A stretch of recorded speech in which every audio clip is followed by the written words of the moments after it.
हकायक कौम के सामने लेके आए। और इसमें अब तीसरा जो है वो केस मैं ये FIA के खिलाफ करने जा रहा हूँ कि क्या DG FIA की इंडिपेंडेंस या आज़ादी बिल्कुल ही ख़त्म हो चुकी है कि वो मरियम नवाज के मुंशी के कहने के ऊपर जो है वो लोगों को नोटिस भेज रहा है। और ये इंशाअल्लाह ताला लाहौर हाई कोर्ट में हम इसको चैलेंज कर रहे हैं और इसके बाद सुप्रीम कोर्ट में ले जा रहे हैं।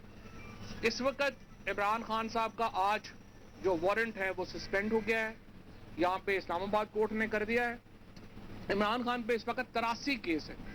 मुझे आप बताएं, जो लोग बैठ के वहाँ पे टीवियों पे रात को शुरू हो जाते हैं, अदालत में जाएं, ह्यूमनली कैसे पॉसिबल है 83 केसेस में हम अपीयरेंसेस देते फिरें।